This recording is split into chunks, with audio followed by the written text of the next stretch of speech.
With advantage in the women's War Games match on the line and fueled by revenge following a backstage assault that left her partner out of action, Women's Tag Team Champion Bianca Belair squared off with WWE Women's Champion Nia Jax in a high-stakes showdown tonight on Raw. Who emerged victorious? What does it mean for one of Saturday's marquee bouts? And what else went down on the go-home episode ahead of Survivor Series War Games in Vancouver? Find out now with this recap, which also featured Braun Breaker squaring off against Ludwig Kaiser. Hey there, welcome everybody to Ridiculously Raw, the most must-see show on YouTube and StreamYard.com today. I am your host, Anthony Florio, joined by the Phenom, Michael Bullock, fresh off another one of our legendary Raw chats as always. Good old MF Michael Fletcher is running a little bit late, but he has assured us that he will be with us. He advised us to start the show without him, and that's exactly what we're going to do. So when MF comes in, we'll catch him up on what he missed. Simple as that. So very exciting week of content here as part of not only Survivor Series week, but also Thanksgiving week as well. And we'll get into that future content at the end of the show tonight. So with that being said, let's dive on in. Monday Night Raw, the final Monday Night Raw before Survivor Series, live tonight from the Desert Diamond Arena in Glendale, Arizona, on the USA Network. And we started it off with an in-ring segment. It was a promo. World Heavyweight Champion Gunther. He joined Jackie Redmond in the ring for a promo to kick off tonight's show. A verbal confrontation turned physical with it was interrupted by Damian Priest, by the way. A verbal confrontation turned physical with Gunther attacking Priest with the microphone. Priest recovered and delivered a razor's edge through the announce table to close out the solid, if unspectacular, segment and stand tall. There was nothing new to this, but it still managed to tell the story of a clearly rattled Gunther, still reeling from losing to Cody Rhodes at Crown Jewel, once again falling at the feet of the Archer of Infamy ahead of Survivor Series. Priest asked what happens when Gunther loses to a guy from the street, and the crowd is firmly behind Damian Priest, suggesting the last 3 months of his babyface push have been effective in establishing him as a top-tier face on Raw. So solid, not overly spectacular, nothing new to it. So we can certainly bypass this. So we don't really need to dissect this any further. So let's get into our first match of the night. Then there was some backstage stuff with the Women's War Games team. Of course, the big news that came out, Jade Cargill is going to be out indefinitely. She's going to be out. They say that she was legitimately injured. So that's why they did the that's really more for MF to do there, Bullock, not me. So I know we'll get into that soon enough, but probably won't be tonight since it's my show. But I know that was something MF wanted to do. So with all due respect, I'm gonna hold off on that. So with that being said, what I was trying to get into before I came across the little chat message there was Jade Cargill. You remember this past Friday night on SmackDown, they had that injury angle that they did for her. That was to write her off. Turns out she is legitimately injured, and they say that she's gonna be out for at the very least 3 months. So there's a very realistic chance that she might miss the Women's Royal Rumble match. And they needed a replacement. We already know who it is because we're going to officially have that announcement on Friday, SmackDown Friday night, even though it's a taped show. I read the spoilers, Bullock read the spoilers, and we already know who it is.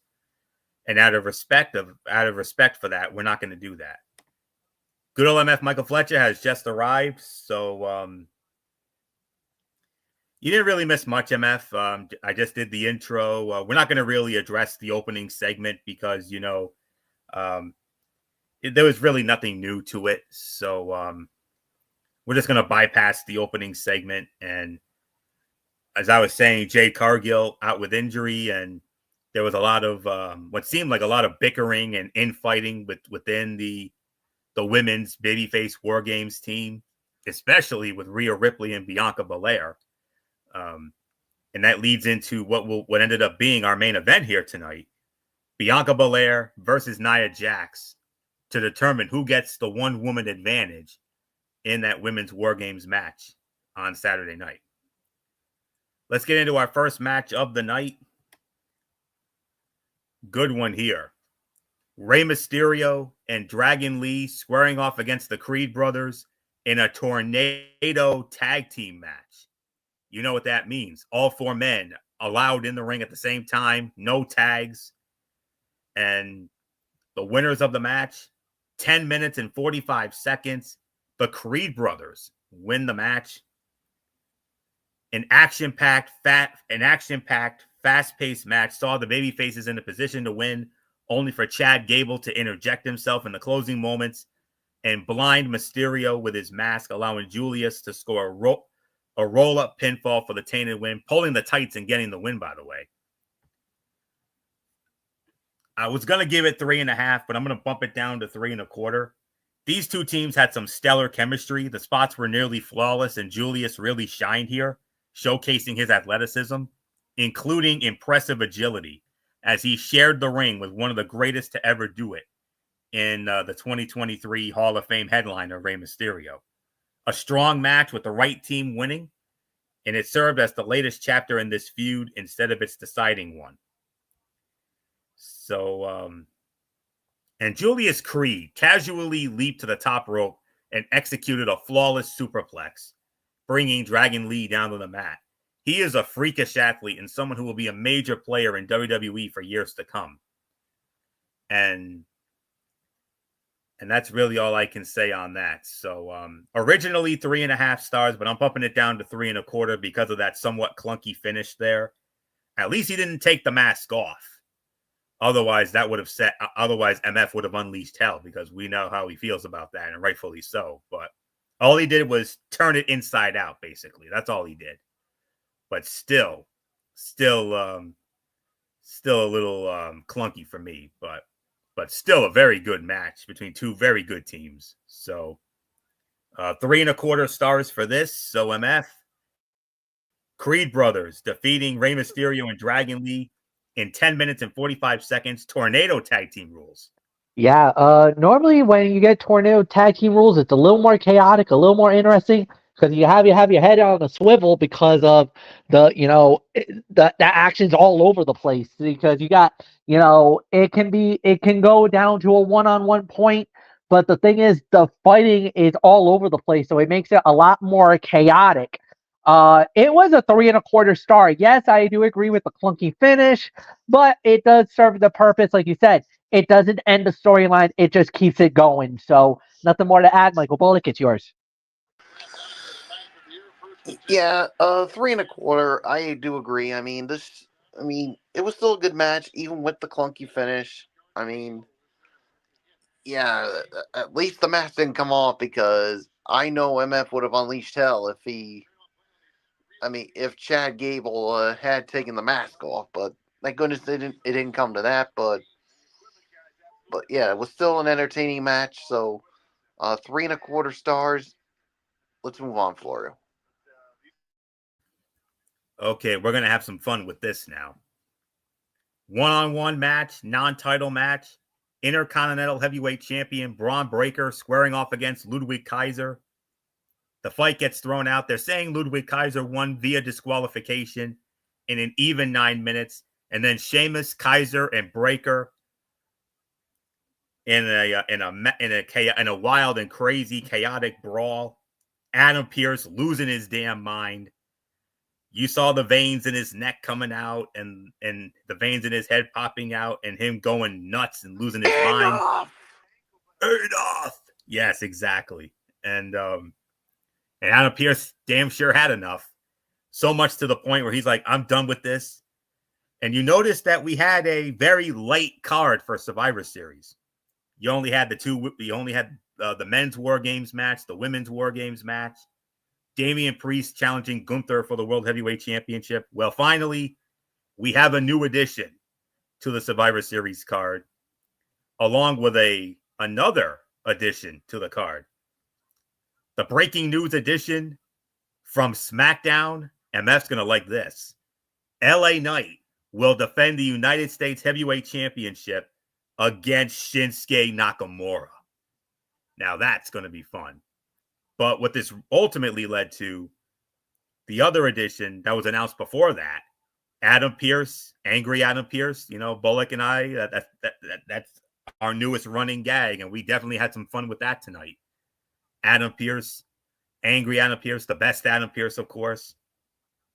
He made the announcement at Survivor Series, Braun Breaker versus Ludwig Kaiser versus Sheamus, triple threat match for the Intercontinental Heavyweight Championship.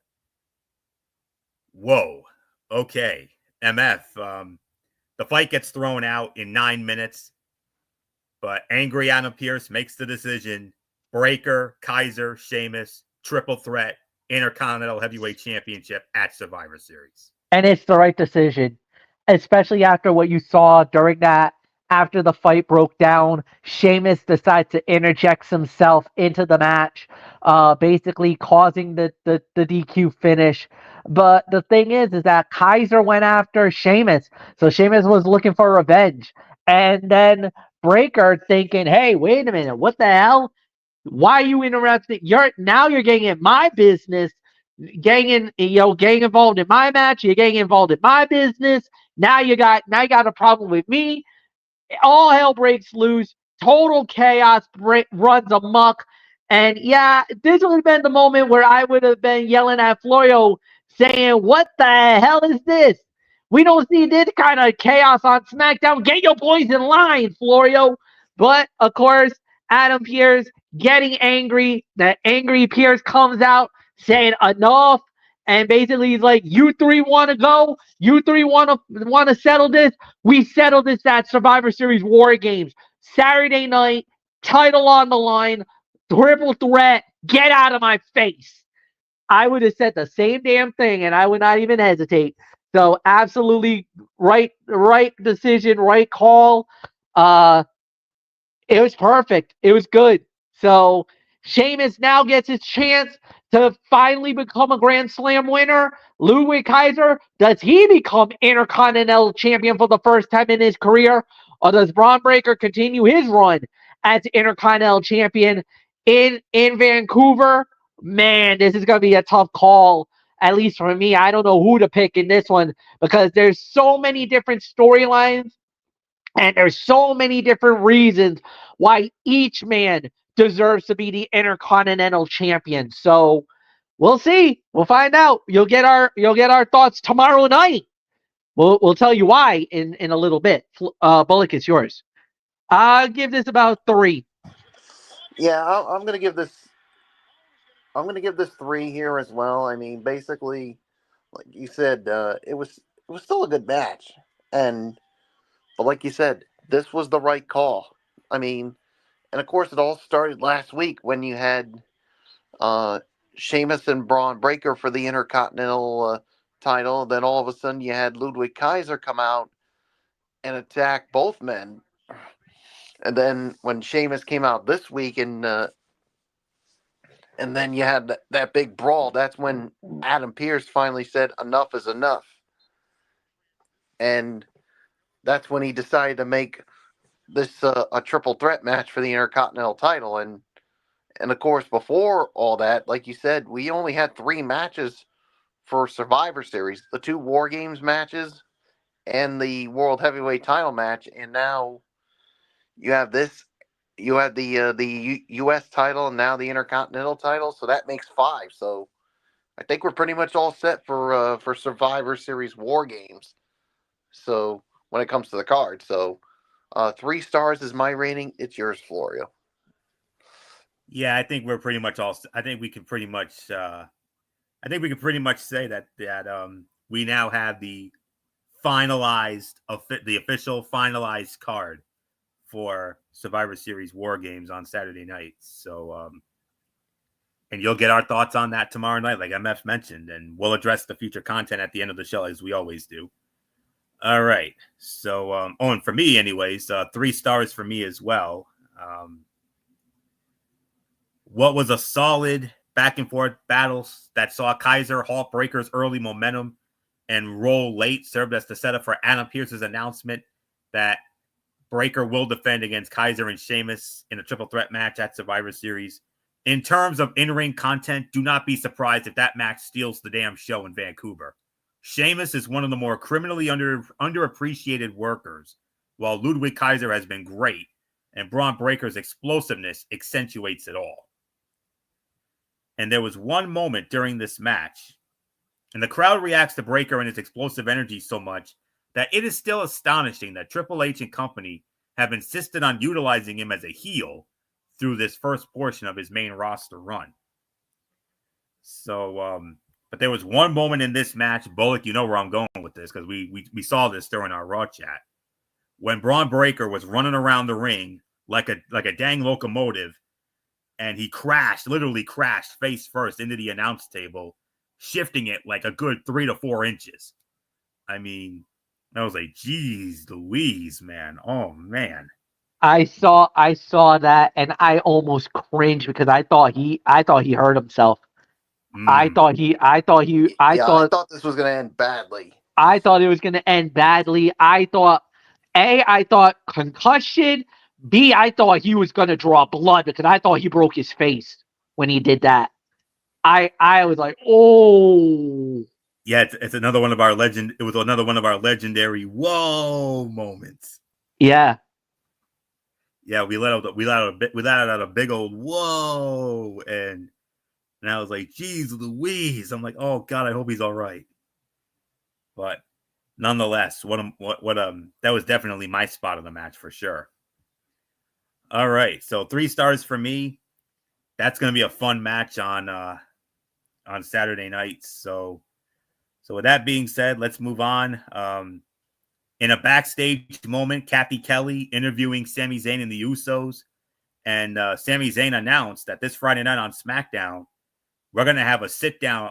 Roman Reigns and CM Punk are going to have a sit-down chat on Friday night. It'll be very interesting to see how that plays out ahead of the men's War Games match at Survivor Series. So we'll see. All right. We got ourselves a championship match here. World Tag Team Championships on the line. The champions, Finn Balor and JD McDonough, squaring off against the War Raiders, Eric and Ivar. Winners of the match, 9 minutes and 55 seconds. And still, the World Tag Team Champions, Finn Balor and JD McDonough. And Michael Bullock, surprise, surprise, Judgment Day interference. Dominic Mysterio and Carlito, the difference makers. You expect anything less for you? Expect anything different? No. Yeah. That as I like to call it, Judgment Day shenanigans. I mean, the War Raiders, I thought they had it, but unfortunately, Dum Dum basically put the foot on the rope, and that's when, as soon as that happened, I'm like, yeah, War Raiders ain't winning this. So, yeah. So I'm gonna give this about another 3 stars here. And now here's the thing, guys. I mean, and I know they just defended the titles, but I want to see more of the World Tag Team titles being defended by these two, because. Agreed. Because this is only like, I'm trying to think. I think this is only their 2nd title defense. Yeah. I believe it is. I am wondering if Finn Balor or JD McDonough was actually hurt, and that's why they were protecting him. Because normally, under any circumstances, the titles would have been defended on a more rapid basis. I'm wondering if one of them was actually legitimately hurt and we did not know about it. That's and the thing I'm wondering. what's the thing about the title defense? You have like what is it, like 30 30 days. Normally it would be 30 days that you would have to defend the titles in WWE. But again, because this is professional wrestling, you know those rules are not are they don't meant to be broken. yeah, well, not meant to be broken, but those rules are not as enforced as it used to be back in the day. Now it seems like there are more golden opportunities for the cities. So like where they were tonight, that's a golden opportunity. That was a moment for them to know that the titles are on the line. That's a big deal for that city that the World Tag Team titles were defended. So it's like with us. Mhm. Remember, we didn't get that many opportunities a few years when we had the pay-per-view, we had a couple of titles on the line. As a matter of fact, we had a title change. We had a history being made in our house when Ronda Rousey beat Charlotte Flair in the I Quit fight when she won it at WrestleMania Backlash. She became the WWE women's champion. So That was the only title match on that card. And that was the only title fight. So that's why now, if you notice, few and far in between, we get these kind of matches where a title is on the line. So be grateful that you're getting these moments now, guys. Well, yeah, I mean, well, and like you said, we don't know if they were hurt, if either one of them were hurt. That's the thing. So 3 stars for me. It's yours, Florio. Yeah. The World Tag Team Championship remains with Finn Balor and JD McDonough following tonight's victory over the War Raiders, the latest tainted victory in a seemingly unending string of them for the hated faction. A good match with a finish that reminds the power-hungry Finn Balor that he needs Dominic Mysterio and company to stay winning, while also protecting the Viking Raiders. This was everything it needed to be. The commentary team put over the heels, making their opponents earn championship opportunities by working through grueling matches as a game plan made sense and added greater meaning to what we saw the War Raiders endure to get here. And that's really all I can say on that. So not much more to say here. So 3 stars for me. So MF, your thoughts? Judgment Day, still the champs. Yeah, 3 stars is the correct rating on this. And I totally agree with everything you just said, guys. Is it a tainted victory? Yes. Is it something that we wanted it to see at the end? No, not really. But at the end of the day, you get those type of moments. There's really nothing more that you can really add there. I know, some fans were not happy about the outcome. I get it. I'm not gonna argue too much about it. It's just that's how the way it went, y'all. So, but I can't. I'm pleased with the outcome. Obviously, if I was the heel commentator, I'd be rubbing it in Michael Bullock's and Anthony Flio's faces right now. But it is what it is. The outcome somewhat never in doubt, but I get why a lot of people are a little angry about it because you're thinking, oh my goodness, not again. But hey, it happens. So, champions remain the champions. Florio, we move on. We do indeed. And, all right, here's the thing. This next match is a cutout of a match. But the post-match, oh my goodness. That is all I'm going to say. It was the New Day, Kofi Kingston and Xavier Woods squaring off against Otis and Akira Tozawa of the Alpha Academy. Alpha Academy wins the match in 1 minute and 5 seconds. 105.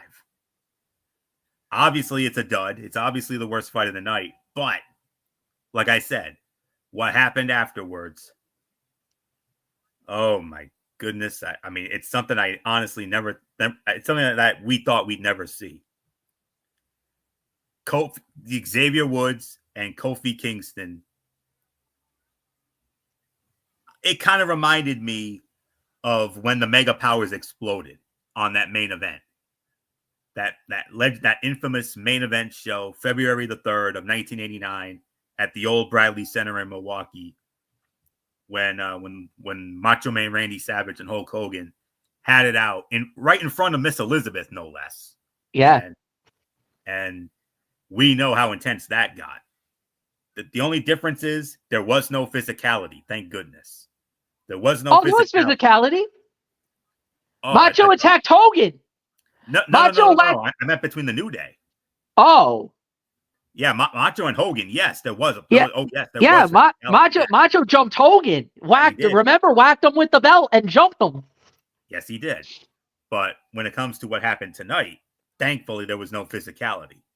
I mean, I thought we were at the point of it. Next week, it was announced earlier today that next week, in of all places, Everett, Washington. I can't. Everett, Washington is going to have the 10-year anniversary celebration of the New Day. And there was a backstage moment before this match where Kofi and Xavier promised to squash the beef, if you will, to patch things up. Yeah, that escalated quickly.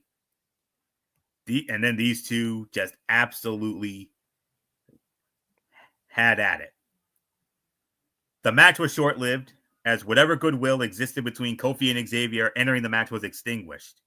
Woods tagged himself in and immediately fell victim to the Caterpillar from Otis and a sky-high senton from Tozawa.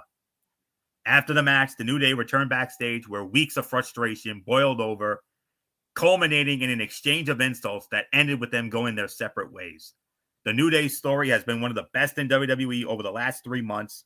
This was the best moment of the entire thing, with two guys who have known each other for the last decade finally unloading their frustrations. Who knows where it leads next, but one would assume Big E returning to talk sense into them will be the end game. The idea that Otis is essentially an undercard tag team competitor, given how popular he remains, is dumbfounding. And a couple of standout moments from that war of words. Kofi Kingston said to Xavier Woods, "I was a Hall of Famer when you met me." And then Xavier recalled Kofi Kingston's 6-second loss to Brock Lesnar. And the ooze from the crowd told the story of who won that insult exchange. Yeah. Oof. Yeah. Oof. And well, let's see. And let's not forget another thing. Kofi told Xavier, "You never had a world title or a singles title because you were not man enough." Oof. Not that he wasn't man enough, but remember, it was because he wasn't good enough. That's what he said. Wasn't good enough. Either way, it's an oof. That's a burn. That's a burn and a half, boys. I don't care what anybody says.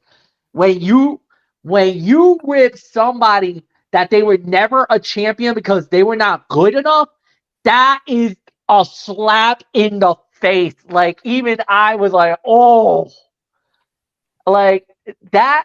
Like, the mudslinging between these two was top tier.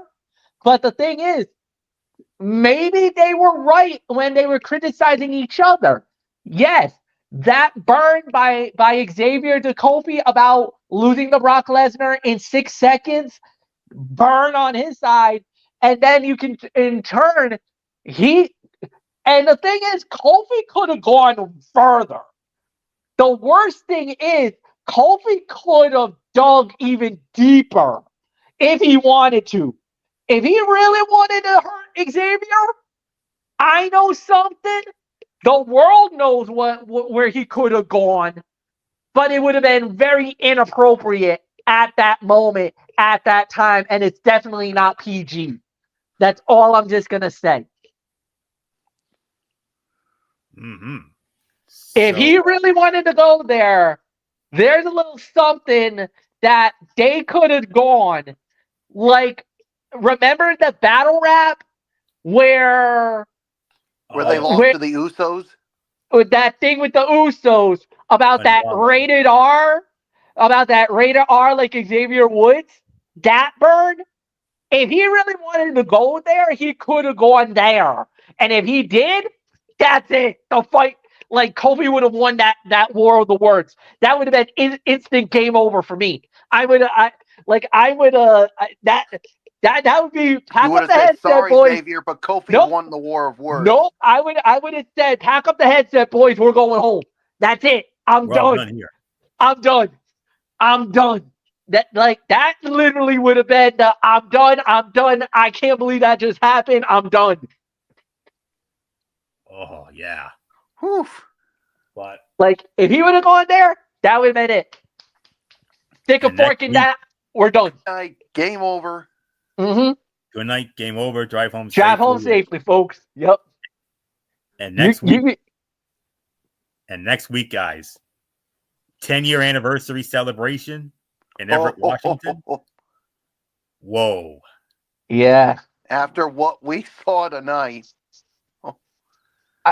I hope Biggie comes out to try to reason with the boys, but I don't know. I think I think this is where we get the Xavier think- Woods heel turn. that yes, maybe. But the thing is, I think the damage is already done. I don't even think Xavier can I don't even think Big E can save this. Like the bad blood between all these guys is just so bad that I mean it's to the point that it's at the point of no return. I'm sorry, I just don't see. Yeah, after How- what we saw how- tonight, I just don't see how Biggie finished. can save this.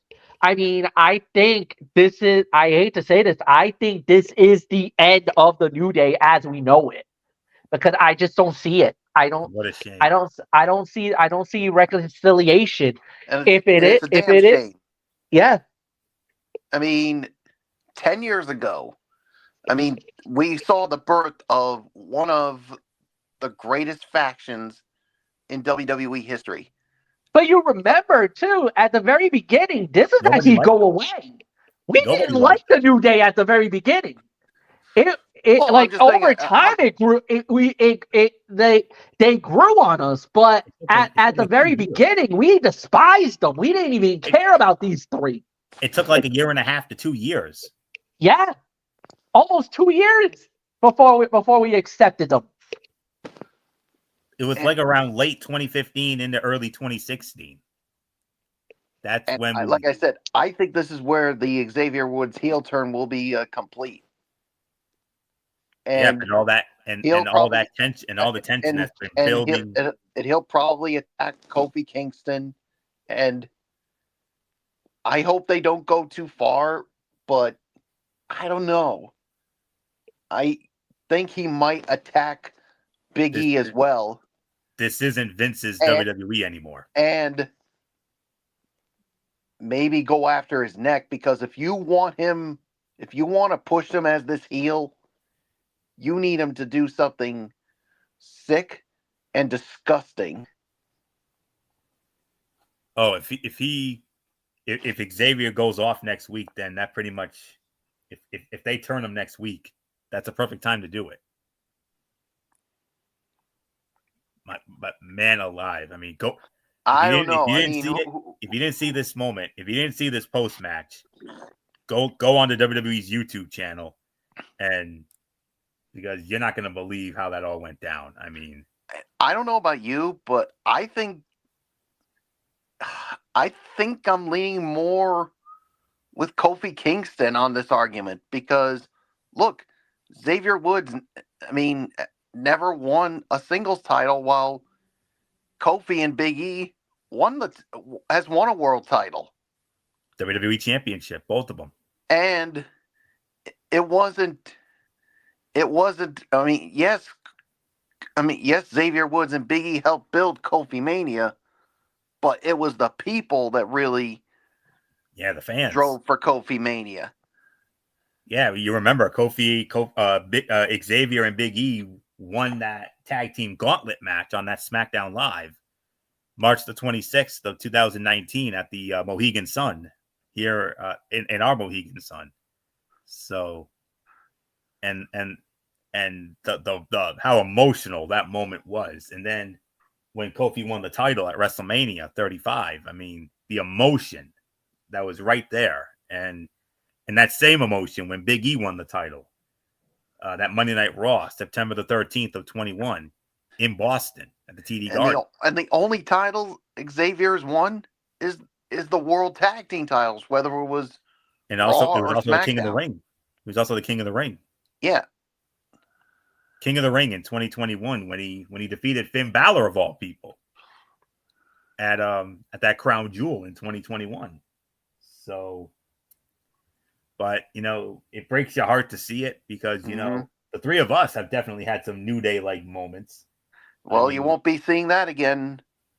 Yeah, forget the trombone, the New Day rocks and all that. Yeah. You hate to see it, but as the old saying goes, nothing lasts forever, and all good things must come to an end. And it breaks our hearts to see it, but it is what it is. And but go out of your way to see it on the WWE YouTube channel, or if you DVR'd it, definitely go out of your way to see it, friends, because that was absolutely insane. Bullock and I could not even believe what we were hearing when we saw this. So, okay. Let's see. How do we follow that? My goodness. And then there was some Final Testament and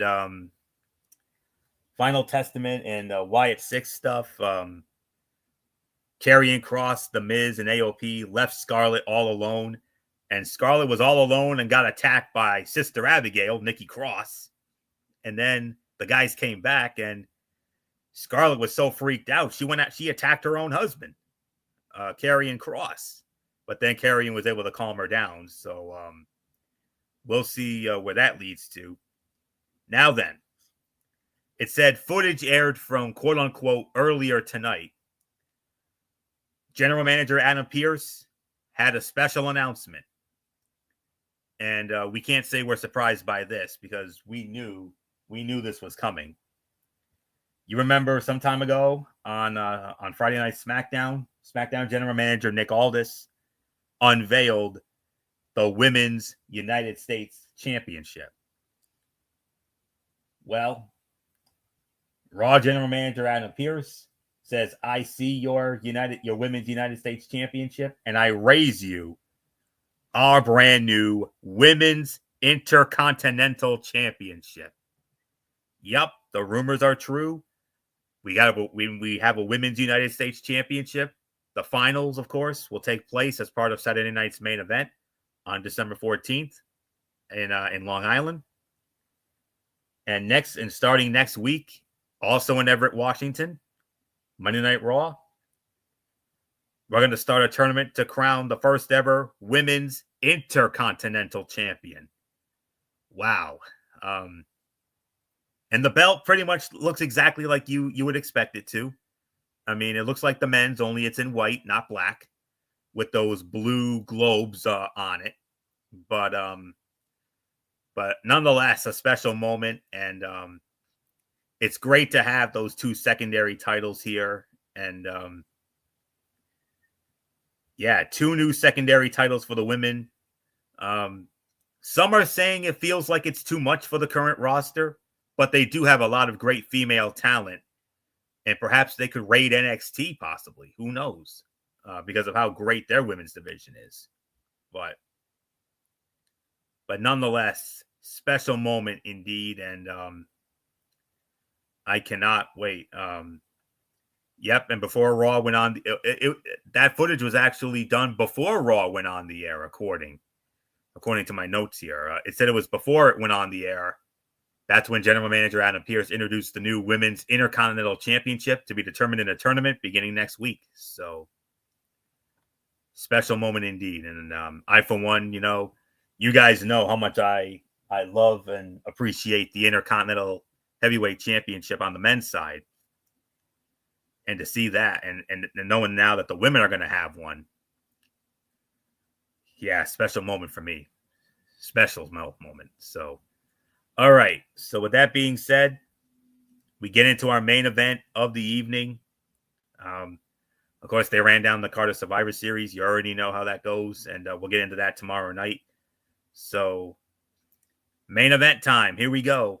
It's the advantage match to determine who would have the one-woman advantage in the Women's War Games match. It was one half of the WWE Women's Tag Team Champions, Bianca Belair, squaring off against the WWE Women's Champion, Nia Jax. And the winner of the match, in 11 minutes and 5 seconds, Bianca Belair. Bianca Belair wins the match. So Team Rhea will have the one-woman advantage going into the Women's War Games match. And Friday night on SmackDown, we're gonna have one on the men's side, but out of respect, we're not gonna spoil that. So that's what's gonna happen there. So 11:05, the time of the fall, Bianca wins. So okay, so but then as the show went off the air, but Bianca didn't do it alone. She had a little bit of some help in the form of Bayley.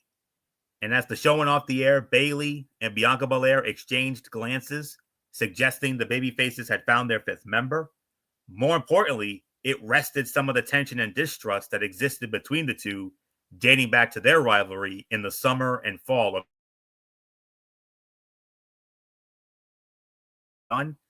But the match itself was somewhat clunky in a few spots, particularly once the exposed turnbuckle came into play.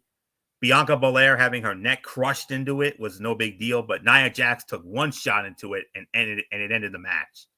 Little things like that hurt the overall quality. I will give it 3.25 stars though for the effort.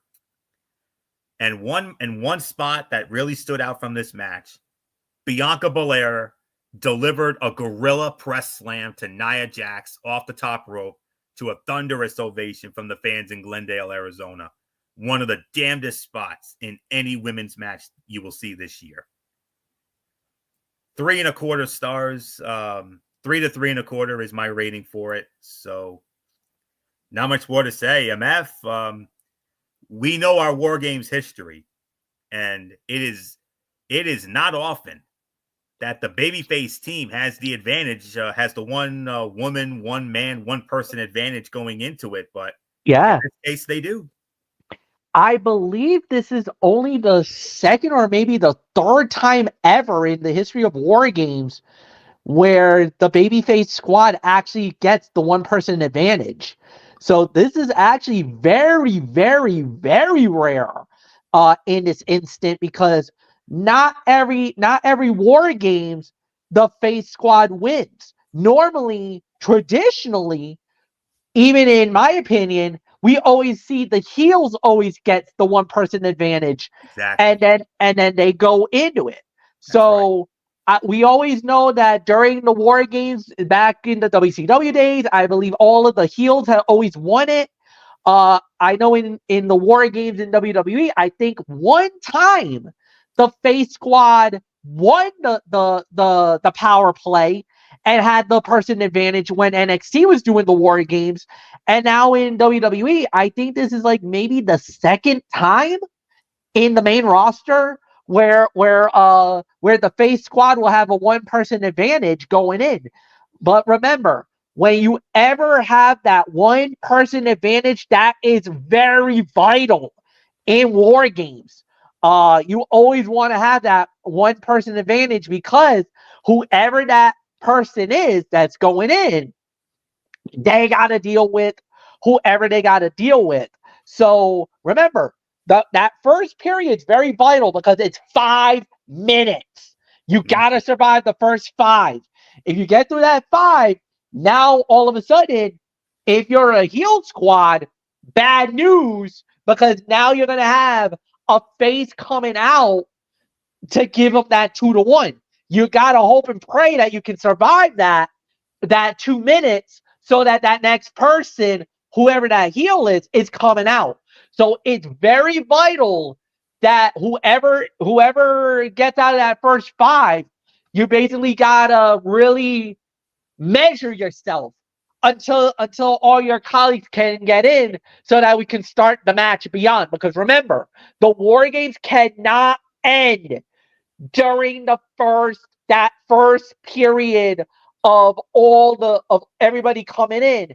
It does not end until we get into the match beyond. So once we get to that part, then all bets are off. It's just trying to hang in and survive is all I can say. So we'll see. This is gonna be very interesting. But there is one other caveat though. Bianca Belair pinned the WWE Women's Champion, and you know what that means. Yes, it would be championship committee, but here's the problem. Bianca is not official with SmackDown. She is Monday Night Raw. So technically, does that count in the eyes of WWE? We don't know. That might just have been just for the purposes of War Games.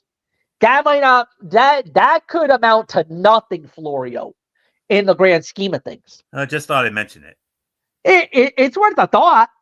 Yes. Any other time we would yell championship committee, but I don't think in this instant it matters because remember, the power play is bigger stakes than what we saw here tonight. Definitely. All right. So your thoughts on the match? 11 minutes and 5 seconds. Bianca wins. So what's your rating for the match there, MF? Oh, I give this about 3.5 stars, and you could say de facto fight of the night, in my opinion. So I don't think I really need. I think I pretty much said everything I needed to say. I spoke my piece. Michael Bullock, it's yours, my friend. Okay.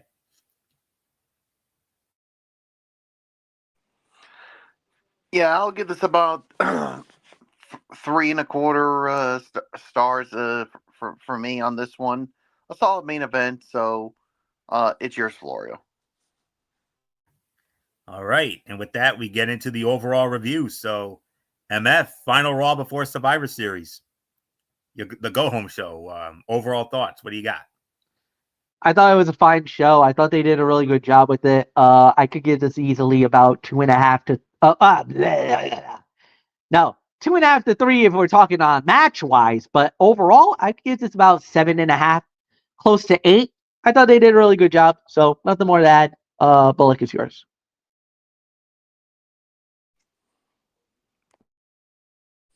What did you give it, Fletch? He said 7.5, teetering on 8. Yeah, I'll give this about 7.5. I mean, it was a good show, a good solid final Raw before Survivor Series. So, Florio, you take it, and then we'll get to your Tony's take. A special Tony's take in just a moment. 7.5 for me. Perfectly fine go-home show that highlighted Raw's contributions to the Survivor Series card while promoting the other rivalries and stories going on elsewhere on the brand. We had a very good LWO American-made Texas Tornado Tag Team Showdown.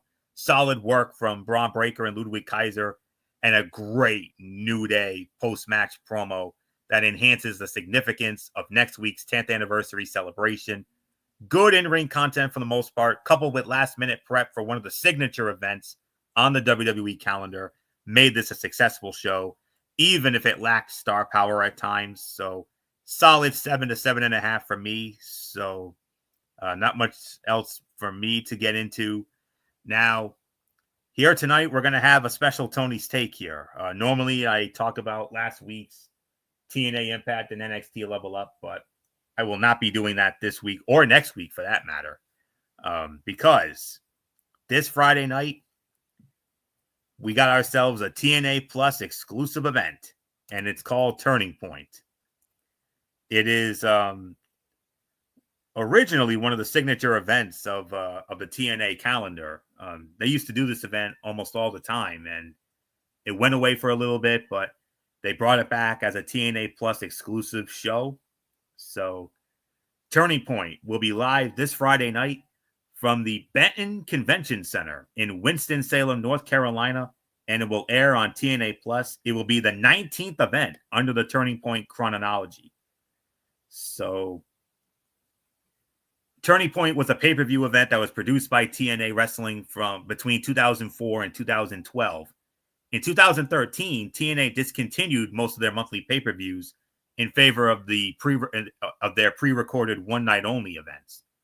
And then the event would be held as a special episode of Impact in 2013, 15, and 16, and has been a monthly special for Impact Plus / TNA Plus in 2019, 2021, and last year.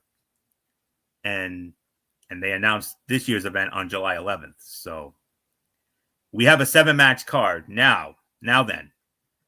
MF, I remember you said that the last MLW show that you saw had a stacked card. Well, and I said I was going to raise this card to it. Well, I got a card for you. And you're like, how is this only on the TNA Plus app? How is this not on a pay-per-view basis? Well, that's how good this card is. With the exception of maybe one match. But MF, we're going to have fun with that when I get to it. I'm going to go from bottom to top, so here we go. First up, for the TNA X Division Championship, the champion, Moose, will defend the title against the Laredo Kid.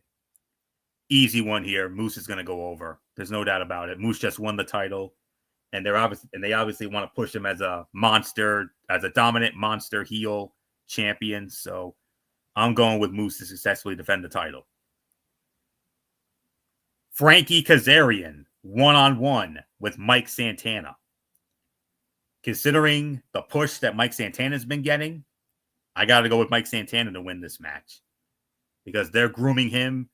And I want to make a bold prediction. I wouldn't be surprised if sometime in 2025, I would not at all be surprised if Mike Santana ends up being the World Heavyweight Champion. I think they're grooming him to be a future TNA Heavyweight Champion. I really do. So, and in order to get there, he's got to, keep winning these high-profile matches. And a win against Frankie Kazarian will definitely boost the resume. So, I'm going with Mike Santana to win that match. Now we're going to have some big fun here. Josh Alexander, one-on-one with Steve Maclin in a no disqualification match. Oh, is this going to be a goodie? Until I see otherwise, I got to go with Josh Alexander to win this match. I wouldn't be surprised if the Northern Armory get involved in this match. And that would tip the scales in favor of Josh Alexander. But then again, after I saw those disturbing vignettes, and especially that last week, did you see that disturbing vignette with Steve Maclin and Eric Young? Whoo, boy, was that creepy and cringeworthy. And who knows, that could end up tipping the scales in favor of Maclin. But that's easily the toughest match to call here. But I got to go with my gut. I got to go with Josh for now, but I wouldn't be surprised if Maclin steals it. Oh, yeah. MF, you're going to love this match. 6-man tag team match. The World Tag Team Champions, the Hardy Boys, Matt and Jeff Hardy, of course, teaming up with Ace Austin to take on the Rascals, Trey Miguel and Zachary Wentz, and Kushida. Ooh, man, is that going to be a fun match. I'm actually going to go with the Rascals and Kushida to win. I think they could be grooming the Rascals to possibly be the next challengers or maybe the first challengers for Matt and Jeff Hardy and the TNA World Tag Team Championship after the Hardys won them at Bound for Glory last month. So I'm going to go with the Rascals and Kushida to get the win. And I wouldn't be surprised if one of the Rascals pins one of the Hardys and sets up a championship committee moment.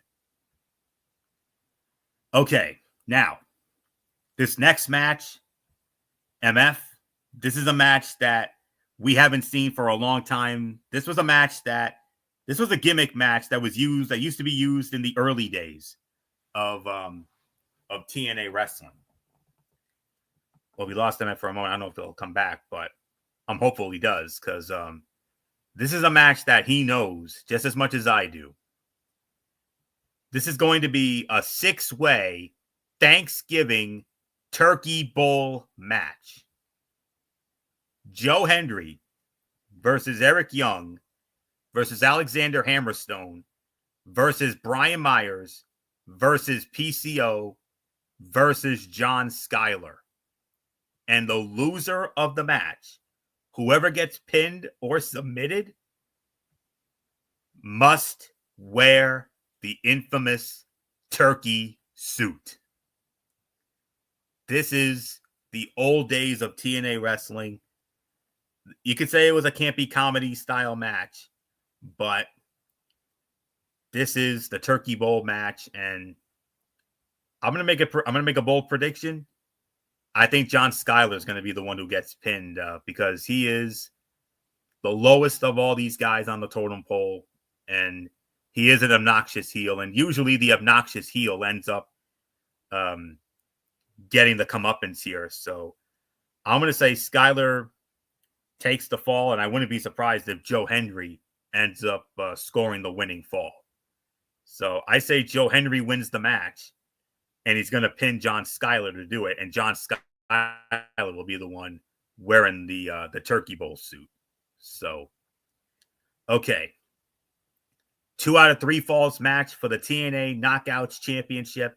Return match from Bound for Glory.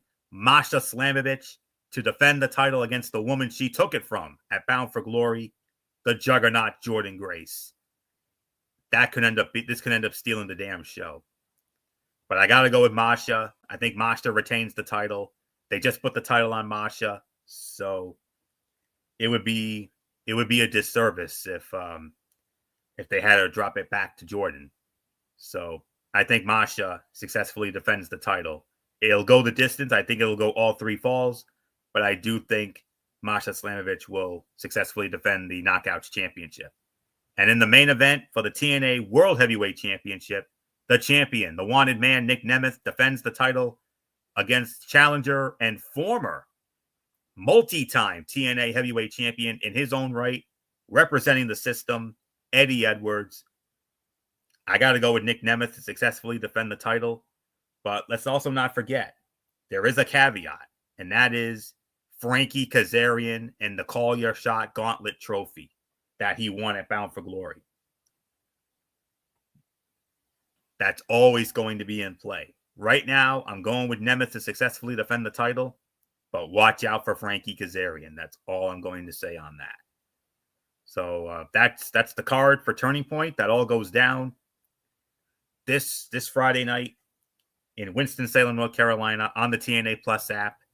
If you don't have it, you can sign up for it. You can go to TNAWrestling.com and sign up for it, and you'll see all the plans, all the monthly plans they have available.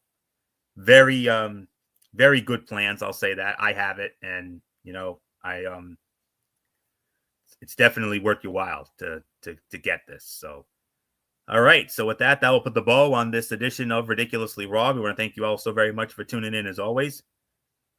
We'll be back with you again tomorrow night at 10 p.m. immediately following NXT for a special edition of Tuesday Night Madness.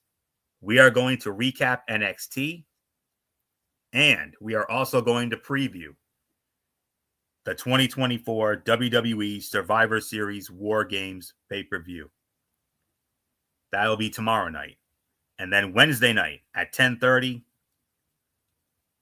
I believe this is our 14th overall, our 13th or 14th of this overall, but it's the third under the TXN Sports World banner. It'll be the 2024 TXN Sports World Football Feast. We will preview all 3 NFL games on Thanksgiving Day. We will also preview the Black Friday game, and we will preview all 23 top 25 games in college football as part of Rivalry Week, Week 14. This is the final week of the regular season. And then, of course, we got Championship Week. And then, of course, the Army-Navy game. And then the college football playoffs after that. Oh, baby. That's all I'm going to say. This is starting this week. This is where the business is damn sure going to pick up in the best possible way. That's tomorrow. No, that's Wednesday. I beg your pardon. That'll be on Wednesday night. And then we're taking Thursday and Friday off for Thanksgiving and for Black Friday. And then we will be back again on Saturday night, a special Saturday edition of TXN Sports World NFL Friday. We'll have a quick recap of the Thanksgiving and Black Friday games. and then we will preview the remaining games of week number 13. Some very good matchups, but the big game of the week, the Philadelphia Eagles and the Baltimore Ravens in Baltimore. And that is going to be a lot of fun. And there's some other good games as well, but that's the big one right there. So that'll be on Saturday. And then 1 week from tonight, we do it all again. Ridiculously Raw, the fallout from Survivor Series. And we can pretty much start the road to Saturday night's main event, pretty much. So that's it. So until tomorrow night for the special Tuesday Night Madness over on MF's channel, Brace Fan 95, immediately following NXT. This is Anthony Florio here for the Phenom, Michael Bullock, and in spirit, good old MF, Michael Fletcher. And of course, always and forever, our first lady of Talking Wrestling TXN, the one and only Twisted Angel, Dee Dee Woodson. You know the routine, everybody. Thumbs up. Talk to you later. Yeah. Throw it up, Fortune 4 style. Bye for now, my friends. God bless. Be good to each other. Have a blessed Tuesday. And until tomorrow night for the special Tuesday Night Madness, you've been watching Ridiculously Raw right here on the Tone 25 on YouTube and StreamYard.com. And remember, my friends, no matter what anyone tells you beyond anything else, wrestling is indeed actually real. For everybody who has been a part of this one, for now, Anthony Florio, so long, and bye, everybody, bye.